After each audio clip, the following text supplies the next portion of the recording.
नाज़रीन आदाब, इस्तक़बाल है आपका इस प्रोग्राम में जिसका नाम है अपना मुल्क अपना आइन। और आज बात करेंगे योम आइन की, यानी वो दिन कि जब हमारा आइन नाफिज हुआ और मुल्क ने अपना पहला जमहूरिया मनाया। 15 अगस्त 1947 को हमारा मुल्क अंग्रेज़ों की ग़ुलामी से आज़ाद हुआ, लेकिन एक खुद मुख्तार जमहूरियत बनने का ख्वाब पूरा हुआ 26 जनवरी 1950 को। ये वो दिन था, अगर हम इसकी तारीख़ पर नज़र डालें, कि जब सन 1930 में मुकम्मल स्वराज का ऐलान किया गया और इस दिन को लोगों ने स्वतंत्रता दिवस की तरह मनाया। और इसी दिन 26 जनवरी 1950 को सुबह 10:18 पर आज़ाद भारत के पहले गवर्नर जनरल सी राजगोपालाचारी ने भारत को एक खुद मुख्तार जमहूरियत करार दिया और उसके 6 मिनट के बाद डॉक्टर राजेंद्र प्रसाद ने भारत के पहले सदर जमहूरिया के तौर पर हलफ लिया और उनको तोपों की सलामी दी गई। और ये सिलसिला आज भी जश्न जमहूरिया के जो हमारी तकरीब होती है उसका एक अहम सिलसिला है। आज़ाद भारत के पहले जश्न में 3000 जवान और 100 जहाज़ शामिल हुए और आज रिपब्लिक डे की तकरीब का नज़ारा, उसकी शान और शौकत हम अपनी आँखों से देखते हैं। चाहे योम जमहूरिया की तकरीब 1950 की हो या 2026 की, ये दिन हर भारतीय के लिए फ़ख्र का लम्हा होता है। जोश व खरोश के साथ जमहूरियत के जश्न को मनाने का दिन होता है। तो इस मरतबा योम जमहूरिया के मौके पर कैसी तैयारी है, क्या एडवाइज़री है ट्रैफ़िक की, और किस तरह लोग इस दिन एहतियात बरतें, उनके लिए क्या हिदायत हैं, और बदलते वक्त के बाद साथ साथ योम जमहूरिया की अहमियत, रिपब्लिक डे का जो एहतराम है वो किस तरह से बढ़ा है, इन तमाम मौज़ूआत पर आज की इस पेशकश में गुफ्तगू होगी। अगर आपके मन में आज के इस मौजू से मुताल्लिक़ कोई सवाल है तो आप पूछ सकते हैं। हमारा टोल फ्री नंबर है 1800113060। आज के इस अहम मौजू पर गुफ्तगू करने के लिए, इस पर रोशनी डालने के लिए हमारे साथ स्टूडियो में मौजूद हैं 2 ख़ास मेहमान। हमारे साथ हैं जनाब राजीव कुमार रावल जी, आप DCP हैं न्यू दिल्ली ट्रैफिक रेंज में, और हमारे दूसरी ख़ास मेहमान हैं हमारे साथ सुप्रीम कोर्ट से एडवोकेट रेखा अग्रवाल। आप दोनों का आज की इस पेशकश में बहुत बहुत इस्तकबाल है। और आप दोनों के अलावा हमारे साथ लॉ के स्टूडेंट भी मौजूद हैं जिनके सवालों को आज की इस पेशकश में हम शामिल करेंगे। सबसे पहले बात करते हैं तैयारियों की। कैसी तैयारियां हैं और क्या हिदायत हैं, क्या एडवाइज़री है, इंस्ट्रक्शंस हैं उन तमाम लोगों के लिए जो इस जश्न का हिस्सा बनना चाहते हैं, और उन लोगों के लिए भी जिन लोगों का रोज़ाना का निकलना बढ़ना है दिल्ली के अंदर, उनके लिए क्या कुछ हिदायत हैं। सर, इस सवाल के साथ मैं राजीव कुमार जी की तरफ रुख करना चाहूँगा कि सर क्या कुछ इस बार तैयारियाँ हैं और किस तरह से हिदायत और एडवाइज़री जारी की गई हैं। पहले तो DD उर्दू के सभी दर्शकों को गणतंत्र दिवस की हार्दिक शुभकामनाएं। आपको पता है गणतंत्र दिवस तो 26 तारीख को मनाया जाता है, लेकिन उससे पहले FDR भी होती है जो कि 23 जनवरी को होती है। तो 26 तारीख को तो सभी की छुट्टी होती है, लेकिन 23 तारीख को FDR के दिन इस बार वर्किंग डे है, तो रिस्ट्रिक्शन उस दिन भी लागू होते हैं लेकिन वो कम होते हैं। मैं आपको पहले परेड का रूट बताना चाहूँगा। जो परेड का रूट हमारा करीब 10:30 बजे परेड चालू होती है विजय चौक से, और ये इंडिया गेट से होती है तिलक मार्ग से, और उसके बाद ITO जो हमारा है वहाँ से BSZ मार्ग और नेताजी सुभाष मार्ग से होती हुई लाल किले तक पहुँचती है। तो पूरा प्रोग्राम लगभग 12:30 बजे ख़त्म होता है। इस दौरान क्योंकि कर्तव्य पथ के चारों तरफ काफ़ी गणमान्य व्यक्ति बैठे होते हैं, तो सुरक्षा के व्यापक इंतजाम किए जाते हैं और ट्रैफिक रिस्ट्रिक्शंस लगाई जाती हैं। 23 तारीख को तो जो वर्किंग है, जिनका ऑफिस है, उनको अलाउड किया जाएगा देखकर, लेकिन 26 को सुबह 4 बजे से ही कर्तव्य पथ के चारों तरफ एक रिस्ट्रिक्टेड जोन बना दिया जाता है, और वहाँ पर केवल वही अलाउड होता है, या तो वहाँ का रहने वाला नागरिक हो या फिर वो परेड में आ रहा हो तो उसके पास वैलिड इनविटेशन कार्ड और पार्किंग लेबल हो। इसके अलावा बाकी सबको प्रवेश नहीं करने दिया जाता। इस बार परेड में अगर कोई शामिल हो रहा है तो मैं दर्शकों से अपील करना चाहूँगा कि इलेक्ट्रॉनिक आइटम्स का उपयोग प्रतिबंधित है, लेकिन मोबाइल फ़ोन अलाउड है। और 5 साल से जो छोटे बच्चे हैं उनको भी इस बार मतलब वो नहीं आ सकते। 5 साल से ऊपर बच्चे शामिल हो सकते हैं, लेकिन उनके लिए अलग से पास होना चाहिए। बहुत खूब, और ये बहुत ज़रूरी भी है। जिस तरीके से अगर हम मौसम को भी देखें तो 5 साल से जो छोटे बच्चे हैं उनके लिए सेहत के लिए भी अगर देखा जाए तो वो ख़तरा हो सकता है, इस वजह से भी एहतियात बरतें। और हमने ये भी देखा कि जिस तरह से दौर बदलता गया, लेकिन रिपब्लिक डे का जोश कभी कम नहीं हुआ। ये दिन हर भारतीय के दिल के अंदर एक अलग मुकाम रखता है और उसे फ़ख्र का एहसास दिलाता है। आज के दौर में रेखा अग्रवाल साहिबा से मैं जानना चाहूँगा, बदलते वक्त के साथ आज के दौर में इस रिपब्लिक डे की अहमियत, इस गणतंत्र दिवस की अहमियत कितनी ज़्यादा बढ़ी है और इसका जानना और समझना हर नौजवान के लिए, हर देशवासी के लिए कितना ज़रूरी हो जाता है? सबसे पहले तो बहुत ही गर्व का मौका है, बहुत ही खुशी का मौका है हर भारत के नागरिक के लिए कि हम इस साल फिर अब 26 जनवरी को अपना गणतंत्र दिवस मनाएंगे। और जहाँ पर अगर गणतंत्र दिवस के साथ में जो एक बदलते युग की बात कर रहे हैं, बदलती जिम्मेदारियों की बात कर रहे हैं, तो मुझे लगता है कि अपने तजुर्बे से कि आम नागरिक को शायद गणतंत्र दिवस का मतलब ही नहीं मालूम। वो सिर्फ उसको एक परेड तक ही सीमित रखते हैं कि या तो वो परेड को देखने जाते हैं या अपने टीवी स्क्रीन के ऊपर देखते हैं और एक छुट्टी का दिन होता है। पर वाकई में क्या लोगों को, आम लोगों को मालूम है कि गणतंत्र दिवस मनाते भी क्यों हैं, उसका क्या महत्व है? आज़ादी का दिन तो सब जानते हैं कि हाँ 15 अगस्त को 1947 में हमको आज़ादी मिली, पर 26 जनवरी को क्या हुआ? 26 जनवरी को हम पहली बार एक, जो हम किसी को कहते हैं कि हम किसी प्रजा, जो हम थे किसी राजा की प्रजा थे, आज हम किसी राजा की प्रजा नहीं हैं, हम एक भारत के नागरिक हैं और हमारे ऊपर जो है वो एक संविधान है। हम एक गणतंत्र बन गए हैं, यानी कि गण मतलब व्यक्ति और तंत्र मतलब उसको कैसे, उसको गवर्न किया जाता है, उसको कैसे चलाया जाता है। तो आज गणतंत्र दिवस के तहत आज हम उस दिवस को मनाते हैं जब पहली बार हमारा जो संविधान था वो जो लागू हुआ और संविधान के तहत जो हर भारत के नागरिक थे, खास करके नागरिकों की बात करें तो उनको जो मौलिक अधिकार मिले थे वो तब भी 1950 के अंदर भी उतने के उतने इम्पोर्टेंट थे और आज 2026 के अंदर भी उतने के उतने ही महत्व रखते हैं। तो बदलते युग के साथ साथ खास करके जो युवा पीढ़ी है उनको अपनी इस बात को ध्यान रखना है कि हमारे संविधान के अंदर हर व्यक्ति को, हर भारत के नागरिक को जो बहुत बड़ा अधिकार मिला है वो है कि हम नागरिक हैं, किसी की प्रजा नहीं है। और हमें जो फंडामेंटल राइट जो मिले हैं, खास करके अपनी अभिव्यक्ति करने की, अपनी की स्वतंत्रता के साथ में अपने व्यूज़ को प्रोजेक्ट करने की, अपनी फ्रीडम ऑफ स्पीच जो मिली है, कहीं पर भी हम जा सकते हैं, कहीं पर भी हम बोल सकते हैं, जो भी हम चाहते हैं अपना, अगर हम किसी चीज़ का एतराज़ भी कर सकते हैं, करना चाहते हैं तो उसको भी हम नो कह सकते हैं। तो ये जो कुल मिला के जो हमें स्वतंत्रता मिली है उसको किस तरीके से गवर्न किया जाता है, किस तरीके से राज्य चलता है, ये सारी चीज़ें संविधान के तहत डिसाइड होती हैं। वो ही एक तरह का एक सुरक्षा कवच है जो हर नागरिक को प्रोटेक्शन देता है, एक तरह का शील्ड देता है। और उसी दिवस को आज हम मनाते हैं कि हमारे ऊपर कोई राजा नहीं है, हम किसी मुगल राज के अधीन नहीं हैं, हम भारत के नागरिक हैं और हम सिर्फ संविधान को ही मानते हैं। बहुत खूब, हम भारत के नागरिक हैं, हम सिर्फ संविधान को मानते हैं और ये संविधान कोई लिखित दस्तावेज़ नहीं बल्कि हर भारतीय की पहचान है। और जब हम रिपब्लिक डे का जश्न मनाते हैं, ये चीज़ हमें याद रखनी चाहिए, वो यही है कि अब हम किसी की राजा की प्रजा नहीं है, हम एक आज़ाद देश के ज़िम्मेदार नागरिक हैं। और इस दिन जिम्मेदारी हमारी पुलिस की भी बढ़ जाती है। हमारे साथ राजीव जी हैं, इसलिए मैं उनसे जानने की कोशिश करता रहूँगा, क्योंकि राजीव जी, हमने पिछले साल एक लाल किले के पास एक हादसा देखा और उसके बाद अब ये एक बड़ा जश्न करीब आ रहा है, तो कितनी जिम्मेदारी इस वक्त दिल्ली पुलिस की बढ़ गई है और किस तरह से आप जो हमारी सुरक्षा का पूरा इंतज़ाम है, हिफाजत का, वो कैसे लेकर के चल रहे हैं?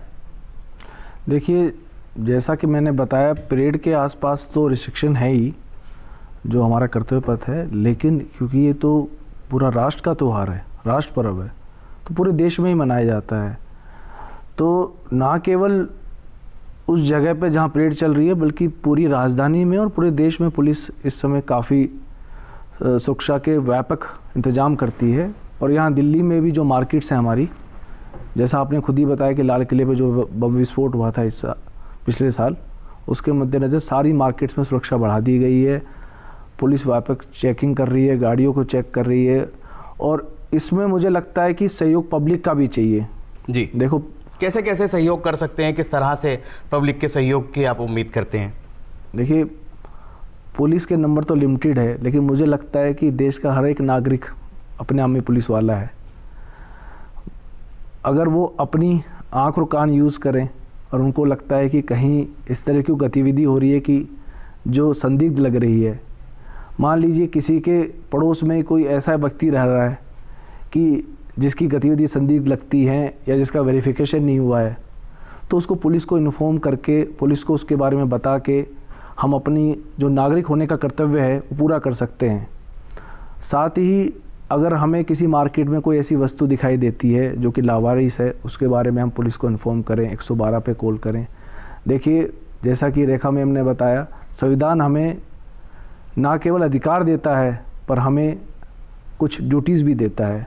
तो हमारी ड्यूटी हमारे देश को प्रोटेक्ट करना भी है, और उसमें जो हमारी आर्म्ड फोर्सेस है उनको इन्फॉर्म करना, उनको किसी भी गलत चीज़ के बारे में बताना भी शामिल है। तो अगर नागरिक अपनी जिम्मेदारी को निभाएं तो बिल्कुल मुझे नहीं लगता आज देश में कोई घटना हो पाएगी, और हम सब मिलकर किसी भी तरह की साजिश को नाकाम कर सकते हैं।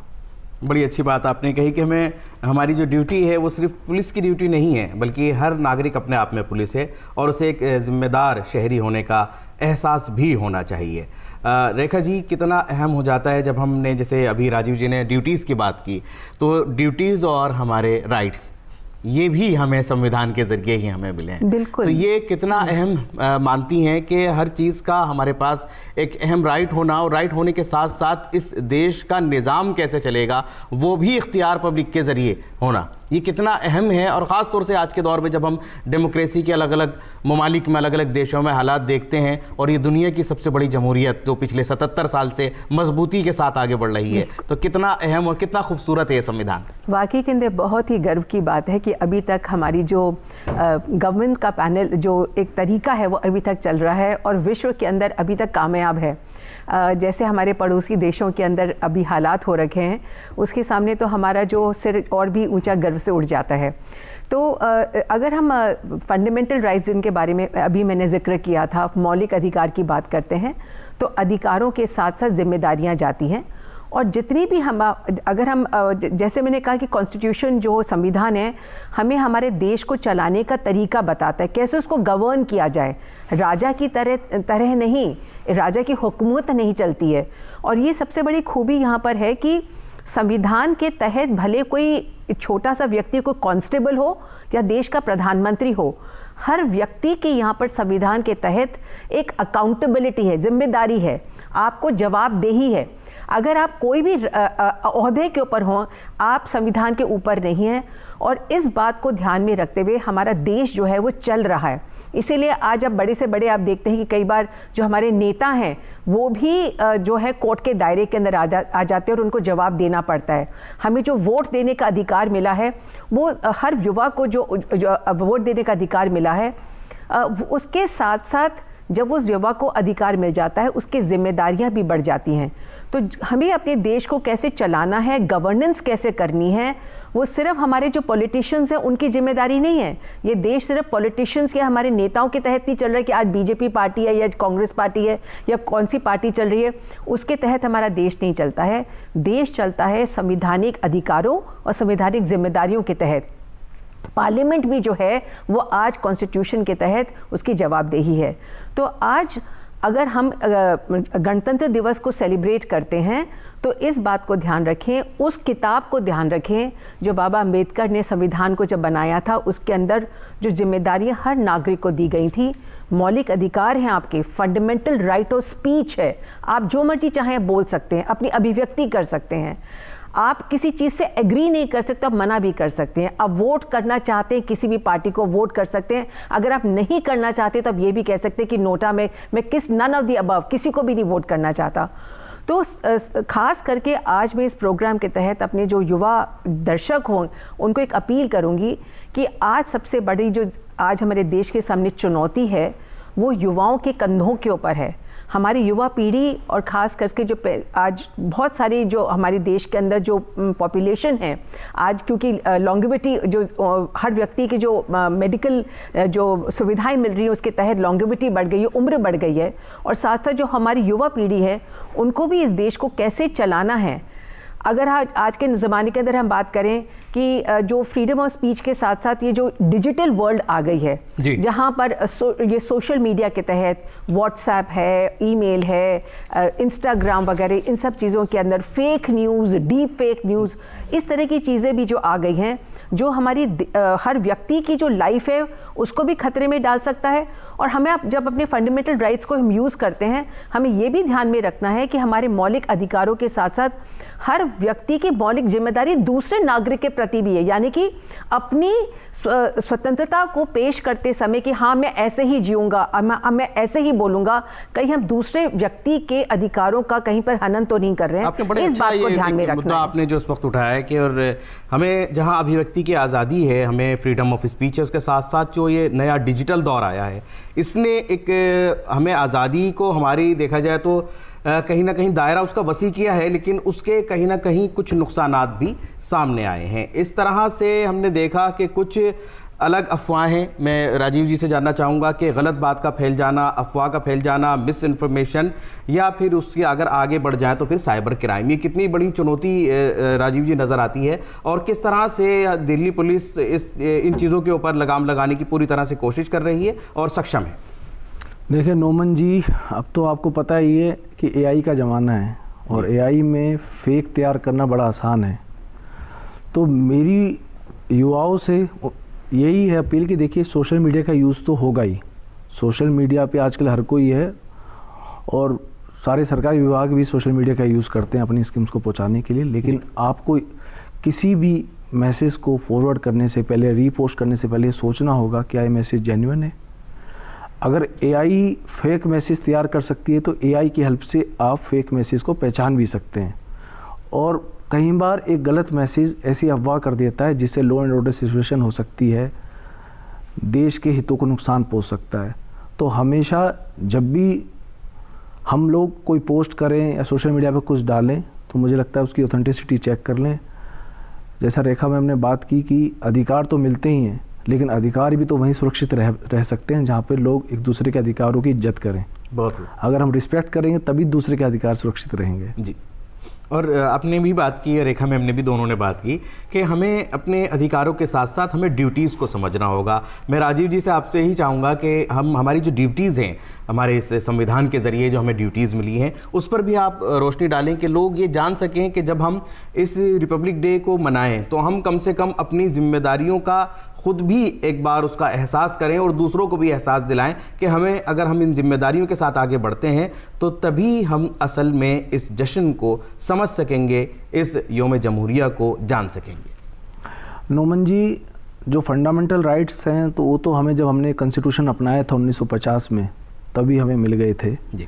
लेकिन जैसा मैंने बताया कि अधिकार भी वहीं सुरक्षित रह सकते हैं जहाँ पर नागरिक अपनी ड्यूटीज़ पूरी करें। तो कहीं ना कहीं से ये फील किया गया कि फंडामेंटल ड्यूटीज़ भी होनी चाहिए, तो ये बाद में इंट्रोड्यूस हुई। ये 42nd अमेंडमेंट लाया गया 1976 में जी। और उसके तहत ये आर्टिकल 51A है जिसमें हमें 11 फंडामेंटल ड्यूटीज़ दी गई हैं और ये माना गया है कि अगर इन ड्यूटीज़ को हम अपनाएं तो हम देश के विकास में और भी योगदान कर सकते हैं। जैसे पहली ड्यूटी क्या है, to abide by the constitution जी।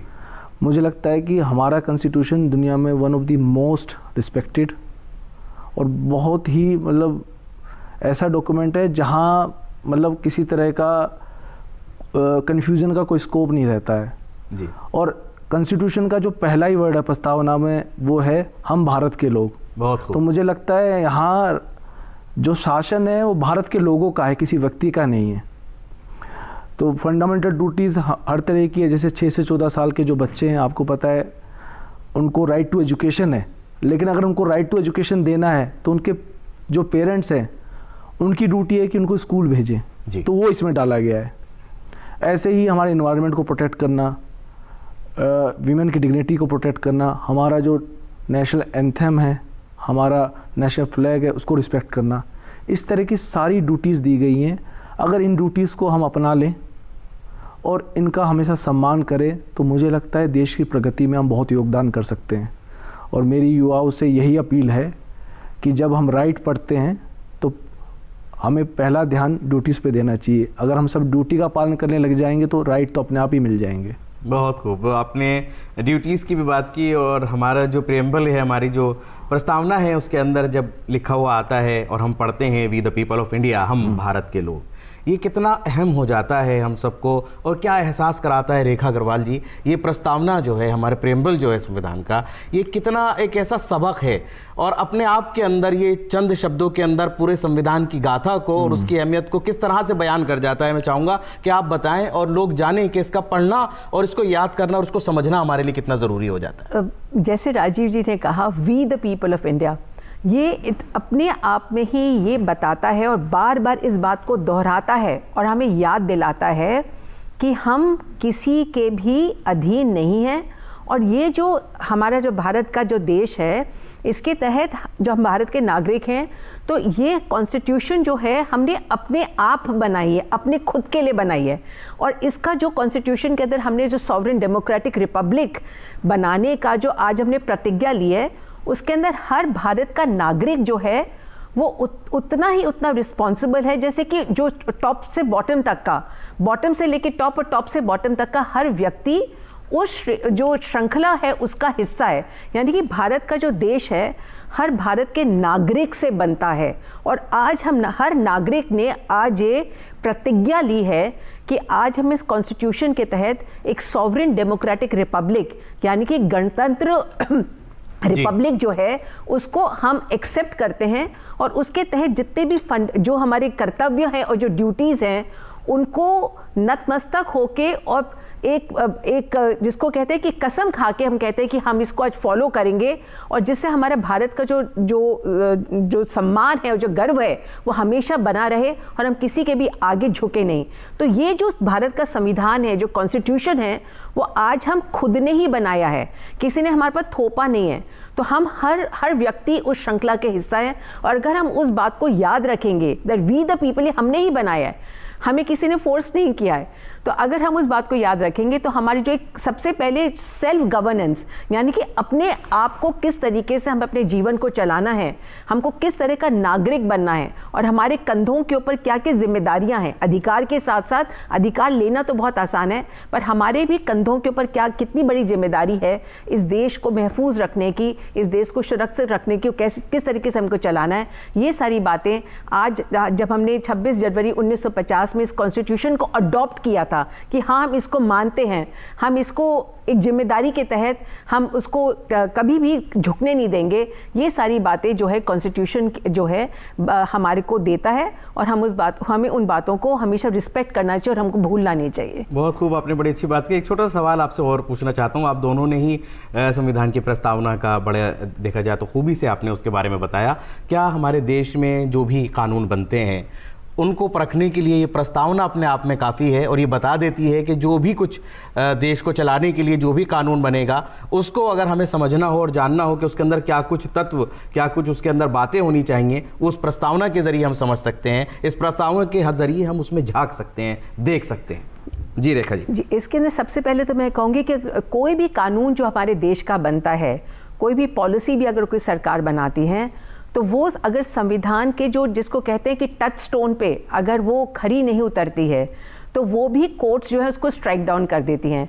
यानी कि कहीं पर भी कोई कानून बनता है या कोई सरकार कोई पॉलिसी बनाती है जो हमारी कॉन्स्टिट्यूशन के अगेंस्ट है, अगर किसी भी नागरिक को लगता है कि ये गलत है तो उसको वो कोर्ट में ले जाके उसको चैलेंज कर सकता है। यानी कि कोई भी बड़े से बड़े नेता या कोई भी बड़ी से बड़ी पॉलिसी जो पार्लियामेंट में बनाई जाती है उसको अगर आप वो अनकॉन्स्टिट्यूशनल आपको लगती है कि गैर संविधानिक है तो आप उसको कोर्ट में जाके चैलेंज कर सकते हैं, हाई कोर्ट के अंदर चैलेंज कर सकते हैं अनुच्छेद 226 के अंदर, और सीधा आप सुप्रीम कोर्ट में भी जाके कोई भी व्यक्ति, छोटा से छोटा व्यक्ति जो है वो सुप्रीम कोर्ट में भी जाके सर्वोच्च न्यायालय में उसको चुनौती दे सकता है।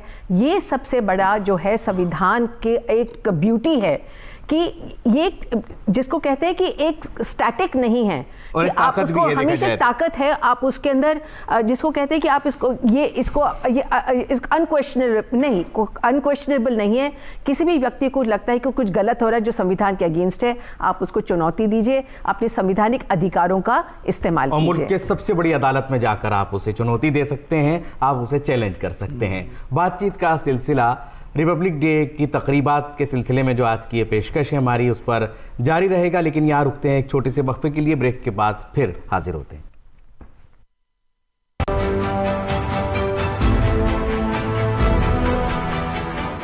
दिल्ली राज्य विधिक सेवाएं प्राधिकरण कानूनी पहलुओं पर सलाह देकर और पात्र व्यक्ति को वकील नियुक्त करके मुफ्त और सक्षम कानूनी सेवाएं प्रदान करता है।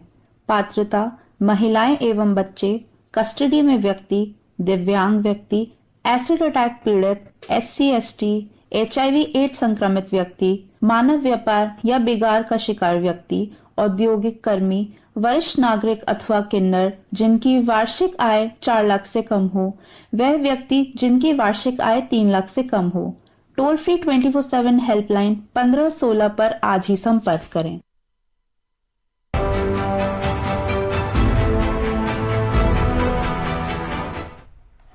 ब्रेक के बाद एक बार फिर आपका इस्तकबाल है इस प्रोग्राम में जिसका नाम है अपना मुल्क अपना आइन। आज हम बात कर रहे हैं रिपब्लिक डे के मौके पर उसकी तैयारियों की और उसकी अहमियत की। 26 जनवरी आप जानते ही हैं कि उस दिन छुट्टी होती है और उस दिन लोग जश्न मनाते हैं जमहूरियत का, लेकिन उससे पहले 23 जनवरी को फुल ड्रेस रिहर्सल भी होती है। इस मौके पर इस बार वर्किंग डे है, तो इस मौके पर क्या कुछ तैयारियां हैं और किस तरह से जो लोग अपने ऑफिस के लिए निकलेंगे, बाहर निकलेंगे, उनके लिए क्या कुछ हिदायत है, एडवाइजरी है, मैं चाहूँगा उस पर भी राजीव जी उस पर रोशनी डालें, ताकि जो इस वक्त व्यूवर्स हैं वो ये जान सकें कि 23 तारीख को उन्हें किस तरह से एहतियात करनी है, कहाँ से निकलना है, कहाँ से बचना है। जी राजीव। नोमन जी, वैसे तो दिल्ली पुलिस बहुत डिटेल्ड एडवाइजरी निकालती है जी, और दूरदर्शन पे भी 22 तारीख को 6:45 बजे वो एडवाइजरी आएगी। इसके अलावा सारे अखबारों में भी आती है जी। जैसा आपने कहा फुल ड्रेस रिहर्सल, मतलब उस दिन हम लगभग वही सब कुछ करते हैं जो 26 जनवरी को करते हैं। बस फ़र्क ये है कि वो जो हमारे अतिथि हैं वो नहीं आते हैं, लेकिन कई लोग उस परेड को देखने भी आते हैं।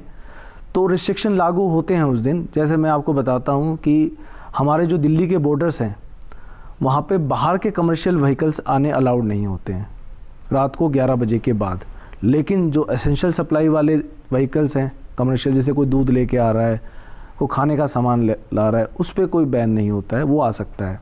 ऐसे ही जो बसेस हैं, जो इंटरस्टेट बसेस आ रही हैं, उनको नई दिल्ली का जो एरिया है NDMC का, वहाँ आने पे अलाउड नहीं होता है, क्योंकि वहाँ पे परेड चल रही होती है और कई लोग FDR के दिन भी परेड देखने जाते हैं।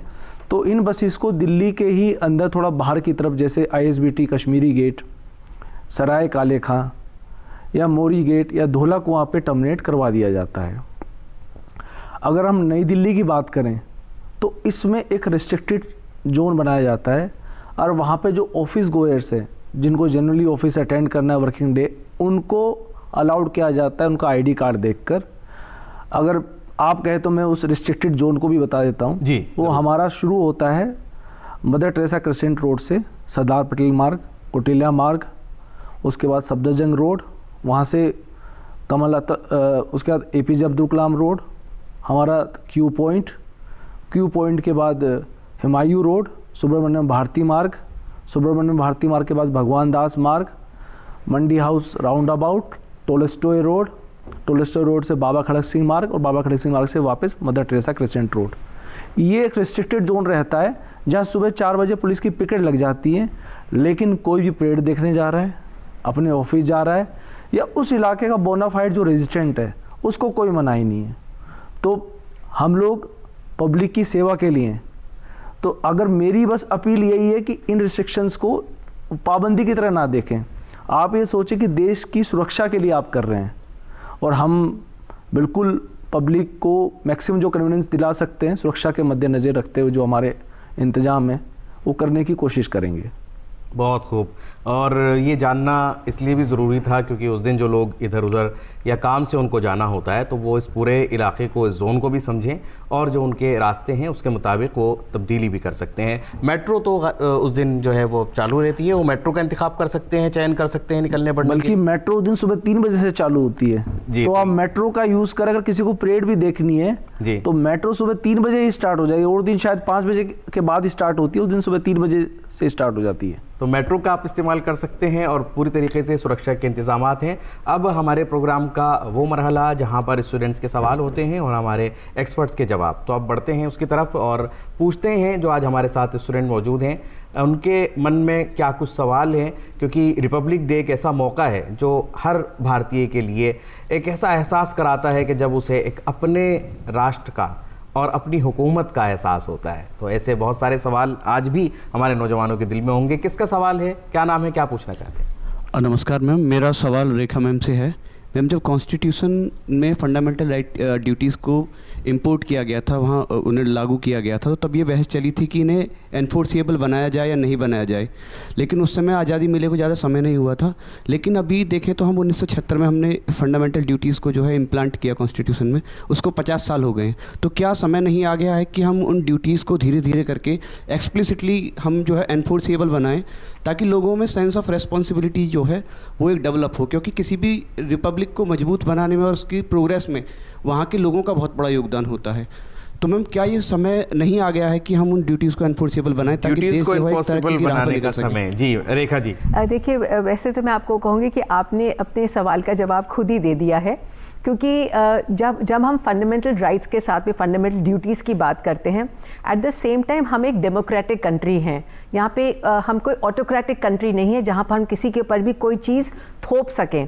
तो ये जब हम सेल्फ गवर्नेंस की बात करते हैं, जब कॉन्स्टिट्यूशन ने हमको अपने आप को किस तरीके से गवर्न करना है उसका भी अधिकार दे रखा है, तो कोई भी चीज़ किसी के ऊपर थोपी जाती है तो वो उसके अंदर वो जो उसको सही तरीके से आप इम्प्लीमेंट नहीं कर सकते हैं। तो ये फंडामेंटल ड्यूटीज़ हर नागरिक को अपने आप समझनी चाहिए।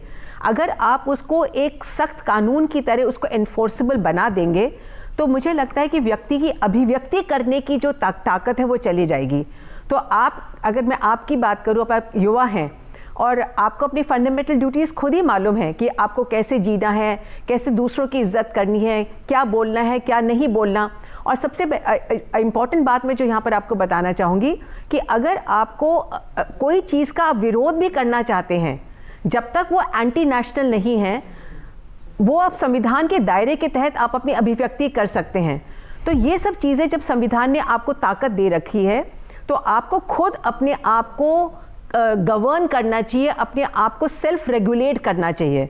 अगर मेरा तो व्यू ये है कि अगर फंडामेंटल ड्यूटीज़ जो हैं, अगर कोई भी व्यक्ति अपने आप नहीं समझता है, अगर उसमें इतनी समझ नहीं है, इतना विवेक नहीं है, इतनी जिम्मेदारी नहीं है, तो अगर कोई चीज़ थोप के करवाई तो क्या करा।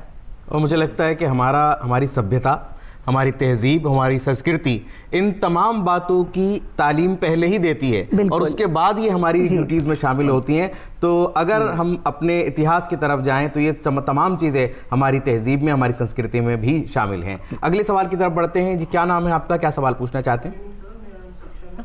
और मेरे क्वेश्चन है कि कॉन्स्टिट्यूशन को साउल माना जाता है किसी भी कंट्री का। कॉन्स्टिट्यूशन को बनाते समय बाबा साहेब ने जो सपने देखे थे कि हम एक डेवलप नेशन होंगे और हम किस तरक्की पर पहुंच चुके होंगे, तो इतने साल बाद क्या हम कह सकते हैं कि हम उस लेवल पे, उस स्टेज पर हैं, या अभी भी हम नीचे, हम नहीं उस लेवल तक पहुंच पाए हैं? जी, एक बड़ा अच्छा सवाल है आपका और उसके नतीजे आप और हम सब देख रहे हैं कि हम कहाँ पर हैं आज। मैं सबसे पहले राजीव जी से इसके ऊपर एक ओपिनियन चाहूँगा। जी राजीव जी।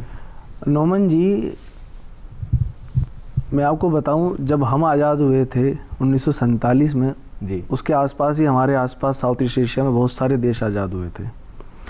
अब आप बताइए, हमें छोड़ के उनमें से कितने देशों में डेमोक्रेसी है, रियल डेमोक्रेसी? नाम मात्र की डेमोक्रेसी की बात नहीं करता हूँ। और ये हमारा संविधान ही है जिसने हमारे देश में डेमोक्रेसी को बचाया हुआ है और आज सबसे सर्वोच्च संविधान है जी। और हम लोग आज दुनिया की चौथी सबसे बड़ी इकोनॉमी बन गए हैं। तो मुझे लगता है कि संविधान में रहते हुए हमें वो पावर मिली कि हम डेवलप कर रहे हैं। और मैं मैं खुद एक मिडिल परिवार से आता हूँ, आज इस पोस्ट पे पहुँचा हूँ तो वो संविधान की वजह से तो है कि यूपीएससी के द्वारा हम सबको इक्वल राइट दिया गया है। सभी नौकरियों में कोई भेदभाव नहीं है किसी प्रकार का, हर व्यक्ति मेहनत के बल पे किसी भी पद को पा सकता है। और सबसे बड़ा एग्जाम्पल तो हमारे देश के प्रधानमंत्री हैं जी। तो देखिए वो चाय वाले से कहाँ प्रधानमंत्री के पद तक पहुँचे हैं। तो हर व्यक्ति के पास हर मौका है और वो देश के आला से आला ओहदे पर फाइज हो सकता है। ये तरीक़ा, ये इख्तियार, ये राइट हमें हमारे संविधान ने दिया। रेखा जी, एक बड़ा मसला था जब ये देश आज़ाद हुआ कि एक छोटा सा एक तबका था जो आज़ादी के लिए जद्दोजहद कर रहा था और एक बड़ा वर्ग था जो उम्मीद के साथ ये देख रहा था कि ये देश आज़ाद होगा तो हमें क्या मिलेगा। इस सवाल के साथ ही मैं अपने सवाल को जोड़ता हूँ, क्या मिला उस देश की जनता को जो बड़े लेवल पर हमारे देहात में, हमारे ग्रामीण में आबाद थी, और आज वो जब अपने पंचायत राज सिस्टम को देखती है और अपने अधिकारों को देखती है तो कितना कुछ हम उसको देने में कामयाब हुए? मुझे तो लगता है कि हम बहुत आगे इसमें सक्षम रहे हैं और ऐसा नहीं है कि जो हमने सपने देखे थे 1947 में या 1950 में हम उनको पूरा नहीं कर पाए हैं। और आज जो अगर हम पूरी वर्ल्ड इकोनॉमी को देखें, जिसके बारे में राजीव जी ने भी अभी जिक्र किया, और अपने पड़ोसी मुल्कों को देखें या और अगर वेस्टर्न वर्ल्ड को भी देखें, तो किसी के भी कंपैरिजन के अंदर हम किसी भी देश से कम नहीं हैं। और आज जो हर भारत का नागरिक, सबसे बड़ा जो मैं उस बात को दोहराऊंगी कि जो हमारा फंडामेंटल राइट, जो फ्रीडम ऑफ स्पीच मिली है, जहाँ पर हम अपने आप को जैसे जीना चाहते हैं, कैसे गवर्न करना चाहते हैं, ये एक ऐसा देश है जहाँ पर संविधान भी जो है वो संसद भी जो है वो संविधान के अधीन है। सरकार भी जो है वो हमारी राजा नहीं है, वो हमारी सेवक है, हमारी सेवा के लिए बनी हुई है।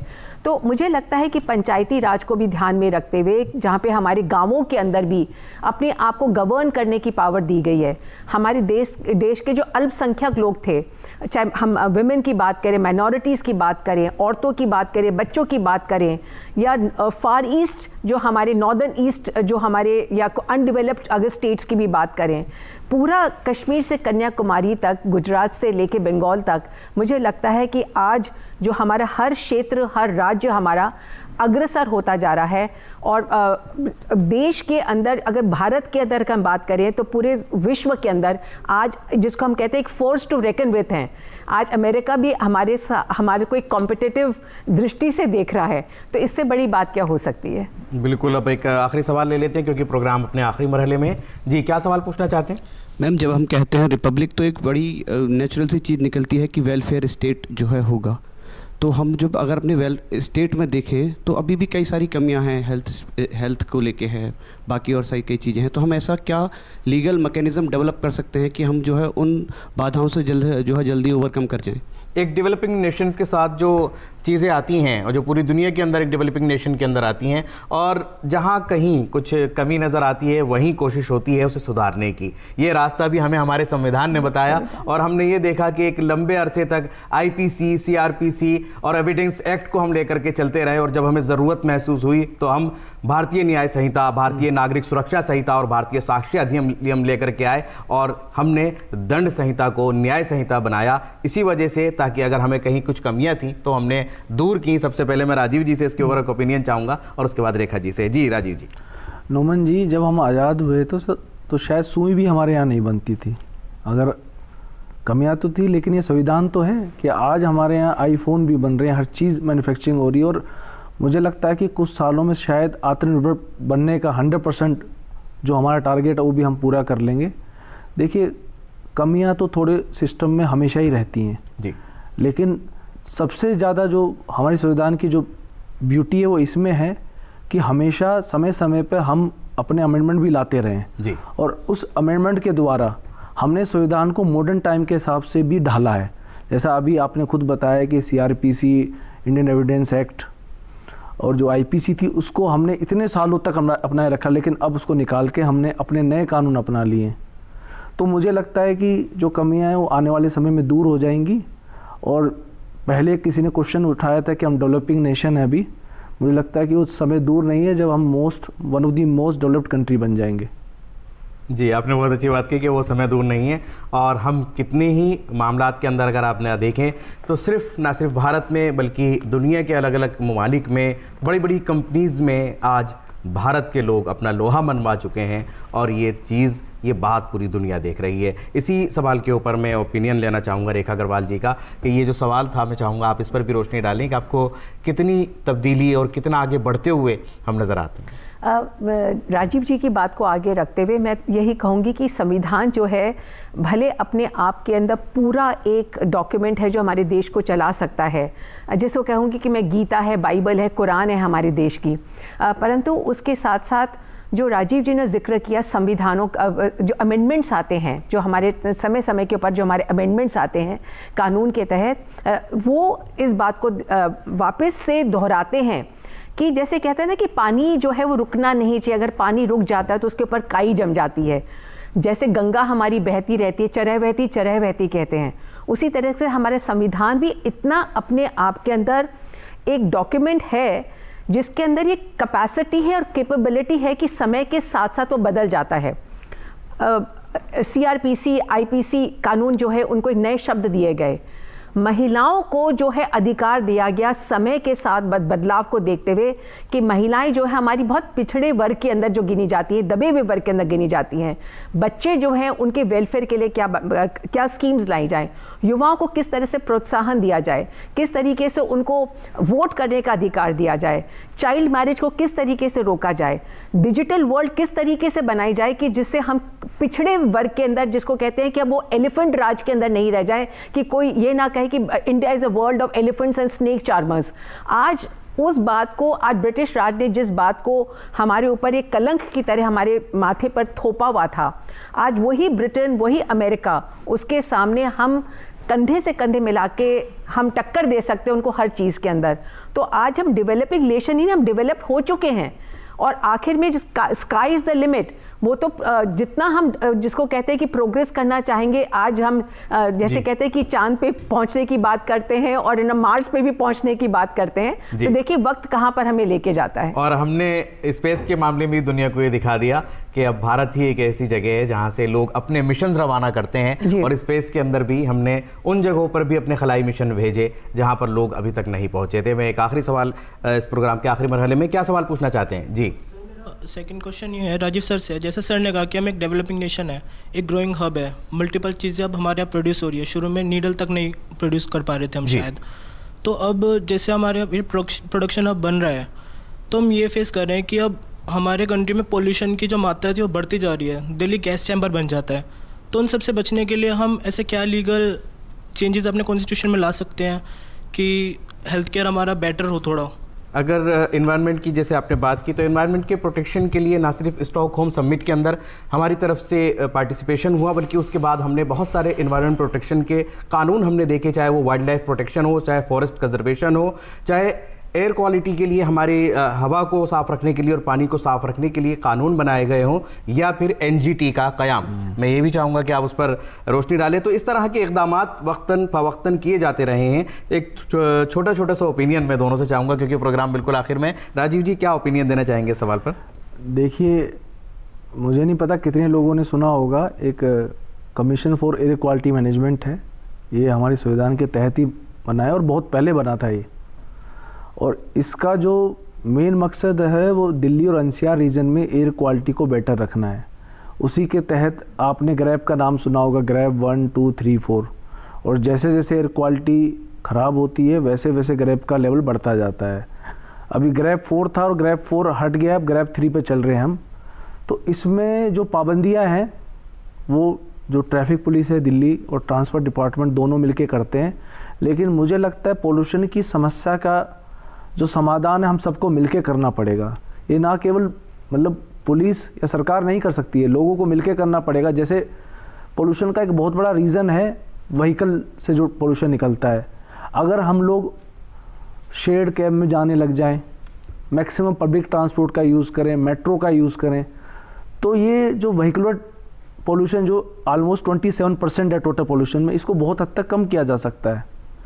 और मैं देखता हूँ कि किसी घर में 4 मेंबर है, 4 गाड़ियाँ हैं, तो ये भी तो हमारी ड्यूटी बनती है ना और इस पर्यावरण के संरक्षण के लिए जो ड्यूटीज़ की जो आपने बात की थी कि ना सिर्फ हमारी ये जिम्मेदारी है कि हम अपना जो आसपास का माहौल है, बल्कि हमारे जो देश का माहौल है उसको भी हमने सही और साफ़ रखने की, नदियों को साफ़ रखने की, हमारी देश की जो विरासत है उसको साफ़ और स्वच्छ रखने की जिम्मेदारी भी हमारी बनती है। तो इसमें सबका योगदान, सबका ताउन शामिल होगा, तभी जाकर के ये जमहूरियत हमारी और खूबसूरत बन पाएगी। मैं अपने दोनों मेहमानों का आज की इस पेशकश में शामिल होने के लिए और इस मौजू पर रोशनी डालने के लिए शुक्रगुजार हूँ, और तमाम स्टूडेंट्स का भी शुक्रिया कि आपने हमारे आज के इस प्रोग्राम को मज़ीद खूबसूरत बनाया। और इसी के साथ ये ख़ास पेशकश हम यही मुकम्मल करते हैं। फिर हाजिर होंगे किसी अलग मौजू पर गुफ्तगू के साथ। तब तक के लिए हमारी टीम को दीजिए इजाज़त। आदाब।